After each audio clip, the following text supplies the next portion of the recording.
What is up, YouTube, and welcome back to another episode of the Universim.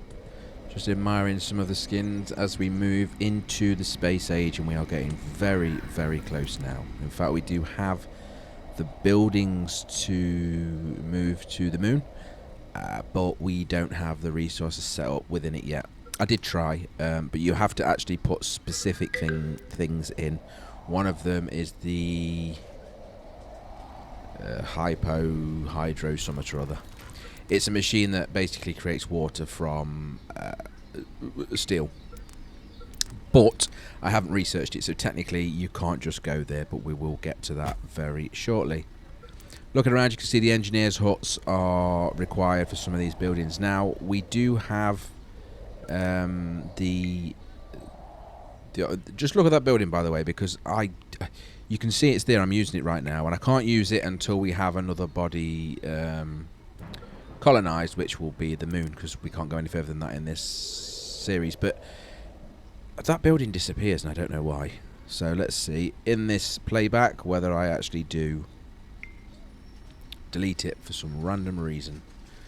Unless it gets hit by lightning, or I don't know, to be honest. But we'll see. But yeah, back to the engineers. So the engineer huts are supposed to be put down automatically, along with most of the other buildings. So the schools and the town hall, and then the governors that work within that town hall assign these buildings and build them for us.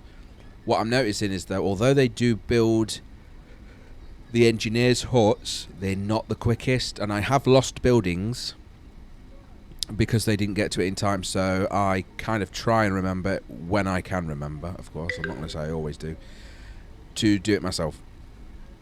So on this selection menu here, you've got 3 fields at the top, 3 tabs at the top. The first tab is for your colonists or robots, drones. The second tab is for for resources, raw resources, and then the last the last tab that I'm on now is for building specific. So I'm going through and deciding what I think I need to go on to the moon. Turns out I end up being wrong. Now, this is important, and if you're in the same position as me, you will see this shortly in the video, hopefully when we get to the moon. But yes, your magic does work, or your creative powers, your god powers do work. And there you go. It's hydro collider is the word I was looking for. You need 20 steel beams and 20 chemicals. So we need that, and I'm already at max capacity, so I did rethink this at another time. But yeah, it's important to know that obviously the lakes up there are empty, but you can use your rain spell to fill them, the same as you can use your forestry spell to grow forests. The physics behind it and the science behind it, don't do that. This isn't a game like Kerbal Space Program, right? This is a game for you're a god. So if you want to put trees on a moon, then you can. Now, I'm not sure what the terraformer does, and I'm looking forward to figuring that out, because actually if the terraformer terraforms but I can just chuck trees and water down anyway, what's the terraformer going to do for me? Unless it does it without having to use your creator points, because logically you don't always have creator points. So with the city now looking very snazzy, and that's based on the fact that we have a cube there as well, I've just spotted. We are going very quickly into the space age. A lot of the end research is all around upgrading of them last few buildings, including your temple, the mines, the various different buildings, but making all your buildings go into that space age. Also, in the space age, your roads automatically upgrade for some blue glowy Tron type roads, and all of your vehicles become flying vehicles, spaceship type things. So it's exciting, it's good, it's clever, and I really do like it, and I am so looking forward to the 22nd, which is in 2 days. It's the 20th at the minute. Let's open that box and we get another piece of a puzzle, Notre Dame. So in terms of legendary, we can have a quick look here, and then I realised the Eye of the World and the Eiffel Tower are indeed available to us. We have unlocked them. I don't remember seeing it telling me that, but I'm sure it did. I would like to build them together. I'm not wanting to build them next to the pyramid, because the pyramid specifically was built in the desert, because that's where pyramids belong, IMO. But I would like to keep these two together So I think I think I can fit them both around here. I'm just figuring out how I want to do it and which way I want to do it. The good thing about these is, even though we are in the sort of space, late modern, early space age, they don't require fancy resources. They just require simple resources because they are what they are and they don't upgrade. So like the pyramid was just bricks, the tower thing was just iron. This building, the Eiffel Tower, I can't remember. There you go, glass and iron. Also, noise alert, we're out of power again. So that needed to be done.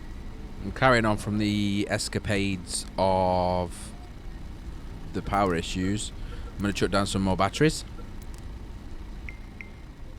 One thing I'm noticing is that power is awkward. I don't know if the other options where you go with kinetic or the power station and then the nuclear power plant are better. I hope they are, and I'll be finding out in the next season. So the one we do when it goes fully live at 1.1, it starts on Friday, this Friday, 22nd.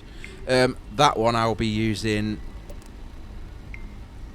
other forms of power. I will not use any wind turbines, and I will not use any solar panels. So the other thing as well is on the moon, by the way, you can use wind turbines apparently. Me thinking again, it's not. You need to ignore that, the side of the fact that it's got no atmosphere, because it doesn't seem to work like that. But it's fine. Eiffel Tower's going up. The eye is going up next to it. So don't worry, we're not going to sit here and watch it take forever to do. Let's get on with something more interesting, and we'll come back when they're actually finished. Not sure if I've shown this, but game changer for me, and I did know it was there, but obviously didn't use it. On the far right hand side there, you can see the little cog. The left hand cog is to upgrade that building, and the right hand cog, where it's got two cogs, is to upgrade all buildings of that type. Game changer. So now I can go in there and do that. Just remember to be careful. Some buildings, like if you was to do it with your power buildings, your wind turbines or solar panels, and also things like fire stations, bunkers, or food places, that them buildings could be out of action altogether, and the nuggets will not be able to get them. It'll also work for water pumps as well, so if your water pumps are all out of action, you won't get any water, and that could be quite catastrophic too. So for the buildings, it does actually warn you on them specific types of buildings, just to reiterate it, that you need to make sure you don't shut down all of one type of a building, I would say. I don't show this very often, but just to give you an idea, I'm chucking down another glass factory to meet demand. So along the bottom you can see really planks and glass are the things I'm struggling with at the minute. So I just go down and micromanage it a little bit and make sure the ones I have are operational and fully staffed. If they are, then I build more. Not anything difficult about that. Just remember to keep an eye on your recreational buildings when you're doing it, because all of these manufacturing buildings and all of the buildings that get you resources or do negative impact to your nuggets happiness and crime rate. So just keep an eye on that and make sure that you counteract it with the odd recreational building. Now here you can see at the bottom where the power is, it's orange again. I'm not getting nowhere near enough power, so I decided to build a little wind farm here. Again, once they're built, everything's free. But obviously when they work well. When they don't, they don't. And that's all of them. There is no different winds on the planet. So they're either all working or they're all not. Now again, the problem with the pollution on the lakes is getting a little bit out of hand. I can only assume it's how I've built something. I've built something too close to the water. I don't know what. I don't know if it's just part of the game or if I've done something wrong. If anybody does have an idea to that, please do let me know. But as it stands, it's easily fixable. As long as I've got creator points to make it rain, I can make it rain in the polluted lakes and it gets rid of it. But it's problematic at the best, because obviously polluted lakes create polluted rain or acid rain, whatever you want to call it, and that then rains down on people and makes them ill. So it's best to get ahead of it. It does warn you at 25%, and it gives you a red warning at 50%, but really you don't want them getting above 10%. You can see in the background actually one there glowing, which is polluted. Whether I notice it or not, I don't know. I do.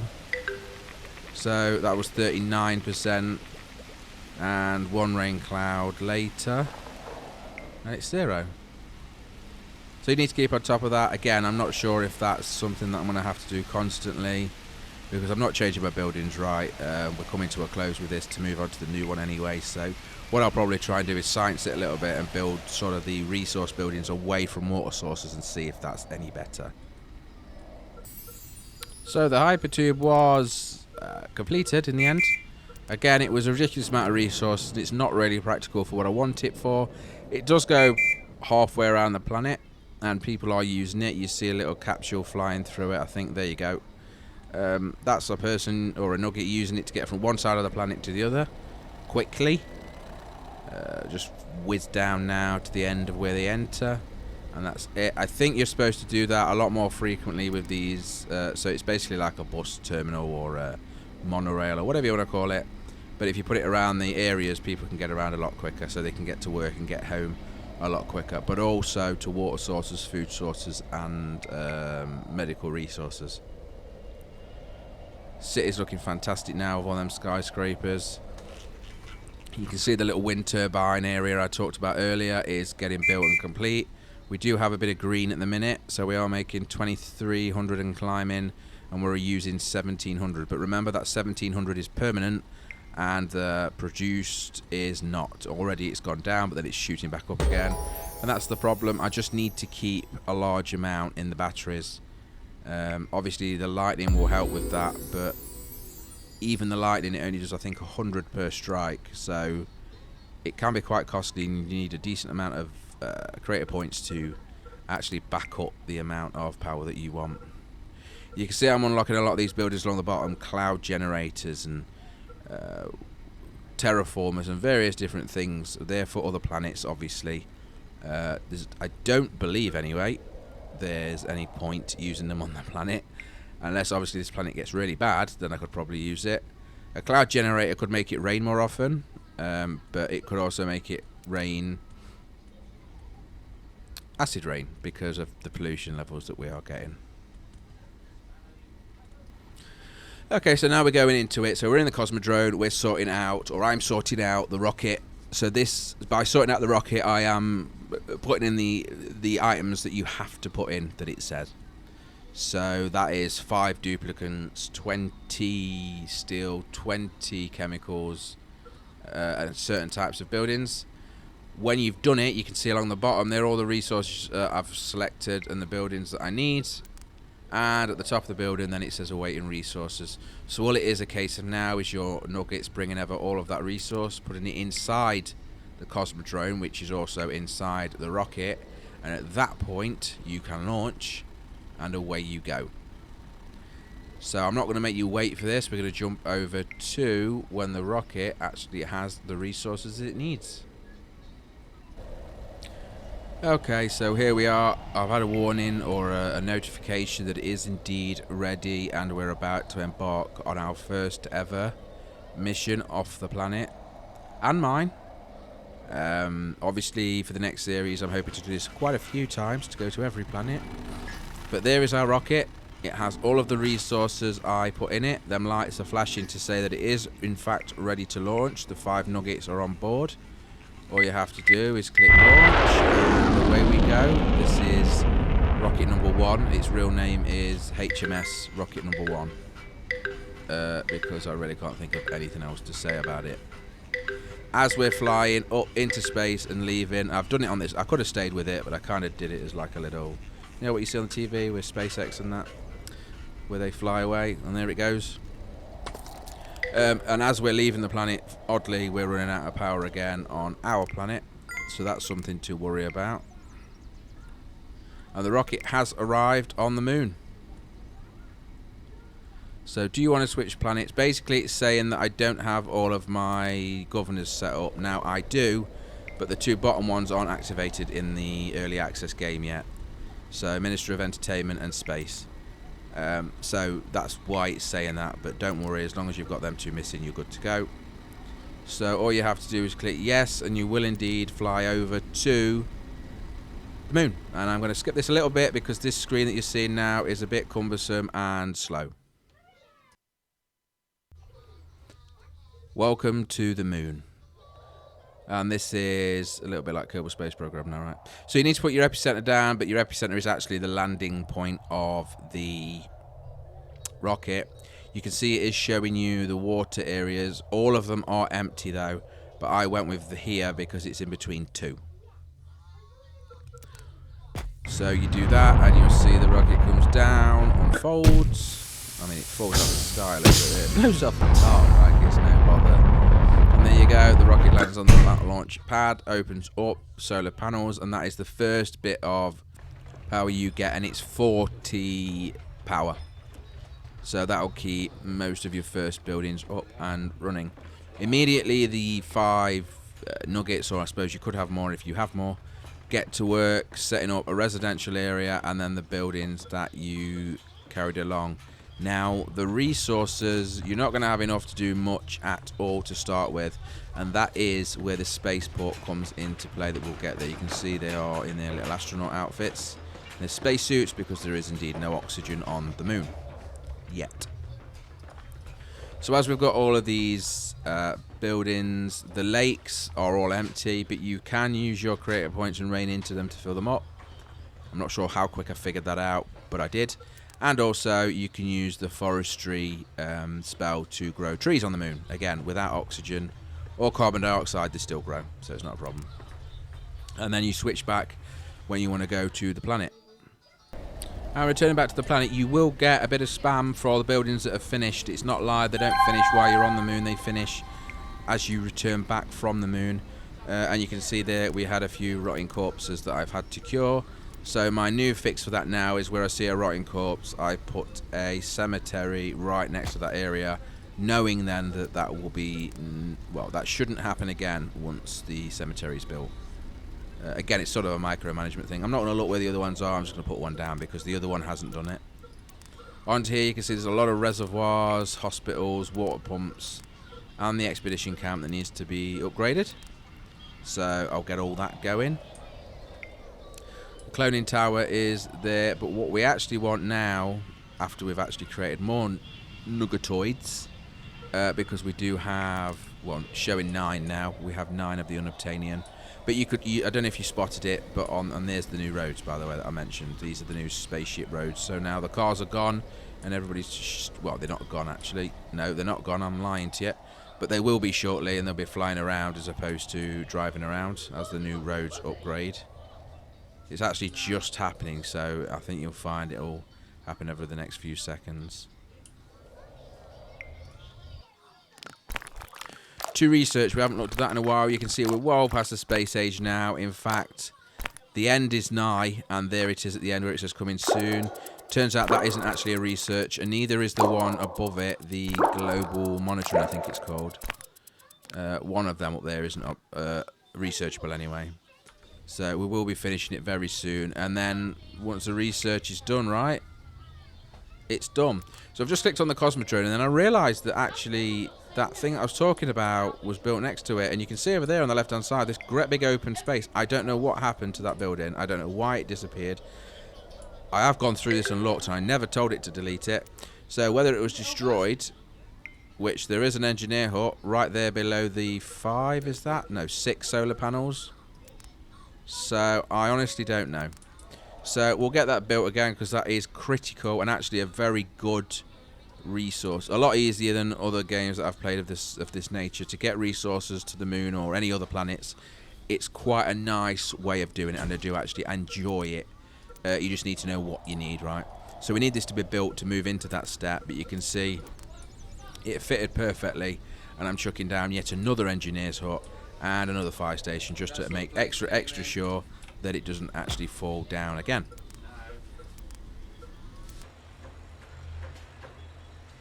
Right, back over to the moon, and this is where I actually figure it out. I don't know why I decided to try this, to be honest. I'm not sure. But I put that down there, and I actually did think it wasn't working, and then over here and did it the same. And then what I did notice was a little puddle down there on the right hand side that you can see it, and it is definitely working indeed. So then I chucked down a bit more. Now I don't have much creator points. They are 40 each, but nevertheless that is what we need. Now the hydro collider will do that for us without using power, but it will use resources, and steel is one of them resources, and I am not wasting steel to make water when I can just make it rain. Steel is one of the resources that I'm struggling with on the main planet, so obviously bringing that over here would cause significant issues with upgrading all of the other buildings on that planet. So I've chucked down a water pump and a reservoir to be ready for the people, because we only have 5 at the minute, but they will get thirsty and they don't drink from the lake directly, so we have to get that water pump in there to clean that water. The buildings here, you can see I've not actually built the engineer's hut yet, or the battery, you can see, because it's a 0 out of 1. All you have to do is click on that building that you set up the resources for when you were sending the rocket, and it will give you the blueprint immediately to then place, knowing that you'll have the resources to do that. As long as you don't build any extra buildings, you can use the building thing and do that, but then it will throw your resources out, and I actually do that and then figure out an easy way of doing it. But we'll have a look at that on the next episode, and likely the final episode, before we stop this series for the new one. I'm not going to end this series, I'm just going to pause it while we go to 1.0. If anybody wants me to carry on with this, remember though that the moon is as far as we can go. The new series has got multiple planets, so I don't think there's a need, but obviously if enough people want me to, I'll do both. So yes, thank you very much for watching. If you like the video, please click like. Any comments are welcome. Make sure you subscribe for more videos, especially the 1.0, and like to help the algorithm that I don't understand. Again, thank you very much. Happy holidays, take care, goodbye.